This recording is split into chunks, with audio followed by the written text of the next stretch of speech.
லஞ்ச புகாரில் அமலாக்கத்துறை அதிகாரி அங்கித் திவாரி கைது செய்யப்பட்ட வழக்கை சிபிஐக்கு மாற்றக் கோரிய வழக்கில் அங்கித் திவாரியின் ஜாமீன் மனு மீது மதுரை உயர்நீதிமன்ற கிளை விசாரித்து முடிவெடுக்கலாம் என உச்சநீதிமன்றம் தெரிவித்துள்ளது. இதுகுறித்த முழு விவரங்களை இணைப்பில் காத்திருக்கும் செய்தியாளர் ஆனந்த் வழங்க கேட்கலாம். ஆனந்த், வணக்கம். தகவலை பதிவு பண்ணலாம். வணக்கம்.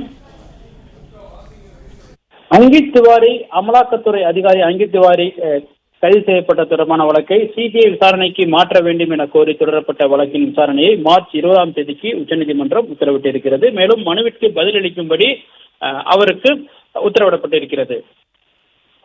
மதுரையில் அமலாக்கத்துறை அதிகாரியாக பணியாற்றி வந்த அங்கித் திவாரி திண்டுக்கல்லில் உள்ள அரசு அதிகாரியிடம் லஞ்சம் பெற்ற பொழுது தமிழக லஞ்ச ஒழிப்புத்துறை காவல்துறையால் அவர் கைது செய்யப்பட்டார். இந்த நிலையில் இந்த வழக்கின் விசாரணையை சிபிஐ விசாரணைக்கு மாற்ற வேண்டும் என கோரி உச்சநீதிமன்றத்தில் மனு தாக்கல் செய்யப்பட்டது.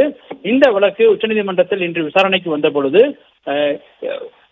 அப்பொழுது மனு தொடர்பாக இந்த சிபிஐ விசாரணைக்கு கோரிய அந்த மனு தொடர்பாக அமலாக்கத்துறை அதிகாரிகள் பதிலளிக்க நீதிபதி உத்தரவிட்டனர். மேலும் இந்த வழக்கை பொறுத்தவரை ஏற்கனவே அவருடைய ஜாமீன் மனு உயர்நீதிமன்றத்தில் தள்ளுபடி செய்யப்பட்டிருப்பதாகவும் அவர் மீண்டும் ஜாமீன் மனு தாக்கல் செய்யப்பட்டால் அதனை விசாரிக்கலாம் எனவும் உயர்நீதிமன்றத்திற்கு மதுரை உயர்நீதிமன்ற கிளைக்கு நீதிபதிகள் உத்தரவிட்டுள்ளனர். இதனிடையே இடைப்பட்ட காலத்தில் ஏற்கனவே லஞ்ச ஒழிப்புத்துறையின் விசாரணைக்கு விதிக்கப்பட்ட அந்த தடையை நீடிப்பதாகவும் நீதிபதிகள் உத்தரவிட்டு வழக்கினுடைய விசாரணையை மார்ச் 20ஆம் தேதிக்கு தள்ளி வைத்துள்ளனர். அன்று இந்த வழக்கு தொடர்பாக பதிலளிக்கவும் உத்தரவிடப்பட்டிருக்கின்றது.